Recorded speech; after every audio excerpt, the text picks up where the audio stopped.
Assalamualaikum warahmatullahi wabarakatuh. Sebelumnya perkenalkan, nama saya Nikmatul Khairiyah. Kalian bisa panggil saya Bu Nikma. Di sini saya mengampu mata pelajaran Pendidikan Pancasila dan Kewarganegaraan. Jadi selama semester ini kalian akan bertemu saya pada mata pelajaran PKM. Bagaimana kabarnya kalian semua? Jangan lupa pakai masker kalau keluar, cuci tangan, dan jaga kesehatan selama masa pandemi COVID-19 ini. Oh ya, sebelum masuk ke pembelajaran, saya akan sedikit memberikan penjelasan mengenai bagaimana kelas ini berjalan nantinya.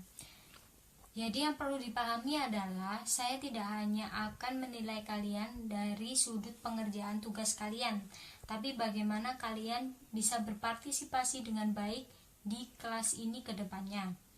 Yang pertama adalah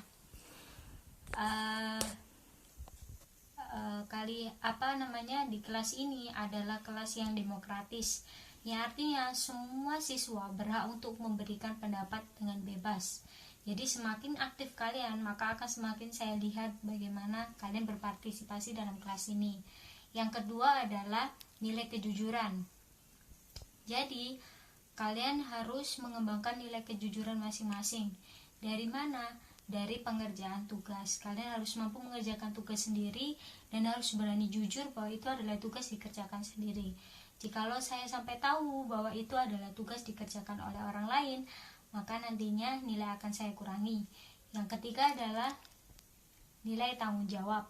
Nilai tanggung jawab ini maksudnya adalah ketika kita melaksanakan pembelajaran daring, pasti ketika mengumpulkan tugas kita akan diberi tenggang waktu. Jadi semisal saya memberi kalian waktu sampai jam 10 malam untuk mengumpulkan tugas, lalu kalian mengumpulkan tugas lebih dari jam 10 malam, maka ada pengurangan nilai. Jadi seperti itu untuk peraturan kelas kedepannya. Ibu berharap kalian memahami dengan jelas dan setuju dengan peraturan ini. Oke, kembali lagi dengan saya Bu Nikma dalam mata pelajaran Pendidikan Pancasila dan Kewarganegaraan. Untuk materi yang pertama adalah mengenai perumusan Pancasila sebagai dasar negara. Yang akan kita bahas selanjutnya adalah mengenai pembentukan BPUPKI. Apa itu BPUPKI?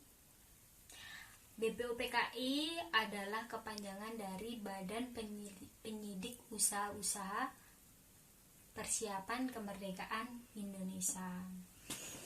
Jadi kita tahu bahwa Indonesia sebelumnya itu dijajah oleh berapa negara? Sebelum Jepang, kita dijajah oleh bangsa Belanda. Pada saat dijajah oleh bangsa Belanda, kita dijajah berapa tahun? Kita dijajah lebih dari 350 tahun atau 3,5 abad. Lalu dijajah oleh Jepang selama 3,5 tahun. Pada saat dijajah Jepang, banyak sekali hal yang dilakukan Jepang yang sangat menyengsarakan Indonesia. Yang pertama adalah pelaksanaan kerja paksa.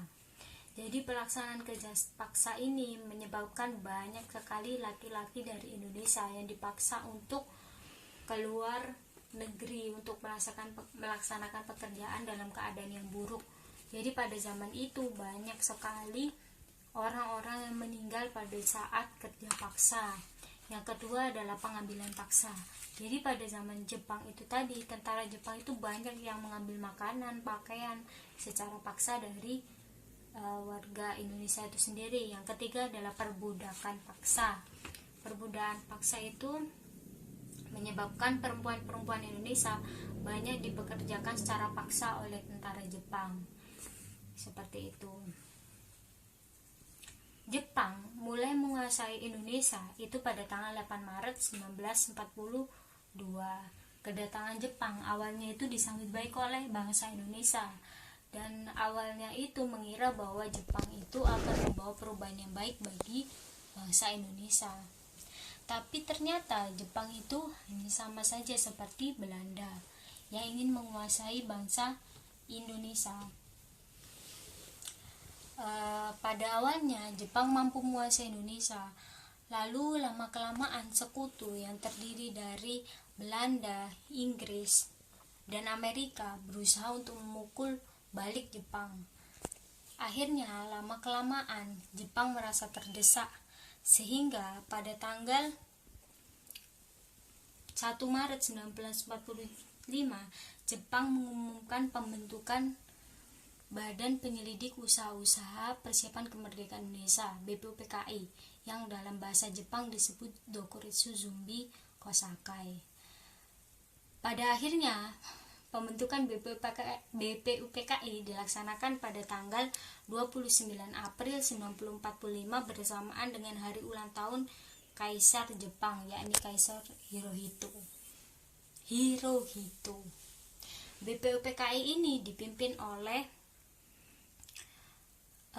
Dr. KRT Rajiman Wijodiningrat dan memiliki anggota berjumlah 62, terdiri atas tokoh-tokoh bangsa Indonesia dan 7 orang dari Jepang. Diketuai oleh Rajiman Wijodiningrat, lalu diwakili oleh 2 orang, satu dari Jepang yang bernama Ichibagase Yoshio dan satu dari Indonesia yang bernama RP Suroso. BPUPKI ini merupakan janji dari Jepang untuk kemerdekaan Indonesia, karena pada saat itu Jepang sudah terdesak dan merasa butuh bantuan dari Indonesia. BPUPKI ini melaksanakan sidang 2 kali. Yang pertama itu pada tanggal 29 Mei sampai 1 Juni yang membahas tentang dasar negara.